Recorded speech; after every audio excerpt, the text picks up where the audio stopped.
How's it going, guys? Welcome back, and I hope you're doing well. So today, what we're going to do is, it has been a while since my last build guide, so I'm going to do a quick build guide for you guys today, if you enjoy it. And before we do, some of you may know I do like to do unscripted content, so if it does get a little long-winded, I will break up the chapters down below for easy navigation. Yeah, so other than that, let's get into it. So, what we have here is we have a hybrid set of the Devourer of Darkness Greatsword set, the Frozen Mountain set, and the Drowned Witch set. Now, first and foremost, I'm just going to go out and say this is not an optimal build by any means. This is just for fun. Just purely for fun. It's not optimal, but I thought it was an interesting interaction, and I had a lot of fun with it, messing around, so I just wanted to share it. So it is the Devourer of Darkness 5-piece, and this is again why I say it's not optimal, because the 6-piece, that's where the juice is at, you know what I mean? Like, that's, Ghost Arm Block Overpower, very strong, very fun to use as well, but I'd like to vary it up a little bit. So, the 5-piece Devourer of Darkness, you do want the weapon to at least have Mad Dash. Having Thanatos Wave is really cool. I prefer Thanatos Wave, but Mad Dash is a really cool skill. It's a fun skill, even when you're not getting it for 1 spirit point, as you would with Ghost Arm Block Overpower. It's still fun to use. But, so that's our 5-piece. Main thing, and I won't go over the set as a whole too much, but the main thing that's really cool for us is the 5-piece, which on brutal attack, we poison our enemy.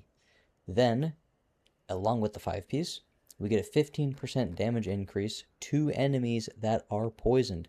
That is big, huge, massive, phenomenal damage right there, especially because the poison lasts quite a long time. Like, basically, once you poison your enemy, they will be poisoned basically for the entire fight, because the poison's not going to go away before you exhaust them again, right? Then you exhaust them again, then you poison them again. You refresh the timer. So it's basically infinite poison, which is really cool.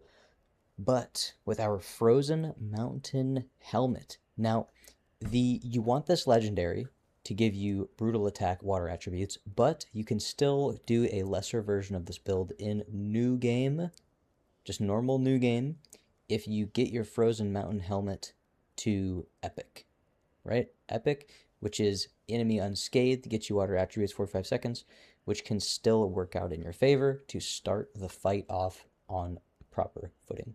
So, now here's the interesting interaction. Now, when you exhaust your enemy and you brutal attack them, the way that the game registers it is it poisons first. So first it coats your weapon in almost like a guaranteed poison buff. You brutal attack your enemy and you poison them. Then at the later end of the brutal attack animation, you get your water attributes. So you poison your enemy and then you instantly have a refreshed water attributes on your weapon to continue applying Frostbite. This is also really cool when we pair this with our Drowned Witch 2-piece, which gives us some flat water attack damage, which is really good for applying that water status effect. And then also the fixed attributes gives us some ranged attack stamina damage, which the Greatsword does have a couple ranged attacks, which is still nice. So extra stamina damage, we're going to exhaust our enemies some more. So that also works out in our favor. Now, I'll show you a quick demo of how the interaction works. So if I just go here. So we see our Mr. Yeti here. So you see I hit my water attributes for my unscathed. I'm just going to try to exhaust him a little bit. I'm going to let him just hit me for brink guards, because I don't want to kill him. Okay, well, alright, well, I'm gonna kill him here, but Beyond these, just want a quick. Well, you'll see in the boss fights. You'll see in the boss fights. Yeah, you've seen the boss fight. So you'll see once you hit your brutal attack, you're going to poison them, and then you'll instantly have your water attributes after that. Then again, the Drowned Witch, that's going to allow you to apply your water attributes faster, and you're going to have the additional stamina damage on there as well. Now, other than that, you don't really need any of your Devourer set to be legendary or epic. The enemy poison damage is cool, the charge attack increase, but for the most part, you just want these for the 5-piece set bonus. In practice, it's really, really fun, especially applying both status effects.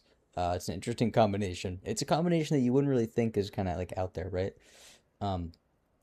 But one more thing before we get into the fights, guys, to demo this build.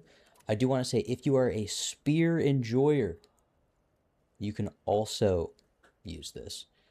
So the way that you would do it for spear is you'd hit your Drowned Witch spear, and then you would change your Frozen Mountain helmet for the Devourer of Darkness helmet. So that way you can still have your 5-piece, and then you can get your water attributes with your spear attacks. And your spear, there's a lot of ranged attacks for spear, so keeping those water attributes up, even though it's only for 5 seconds, it's really not that much of a deal, right? You're going to be constantly having water attributes, everything with your after image attacks, if you stay in Moonlight Stance, it's, quick slash, things like that. So it's really easy to maintain those water attributes this way as well. Plus you get the 3-piece Drowned Witch, which is pretty cool. But it's just a small augment, if you're wondering, just like a quick, like if you use spear, you could also use that for spear. So yeah. Other than that, guys, that's all I have for the build. It's really, really fun. If you're just, messing around with endgame, I would say give it a shot. It's pretty fun to use, especially on the later bosses that have more health. But also what I would recommend, if you have a low attack damage Devourer of Darkness Greatsword, I would use that because, again, the Frostbite mixed with poison, it does do quite a bit of elemental damage. So yeah, on that, guys, I hope you enjoy the fights. Hope you give this build a try.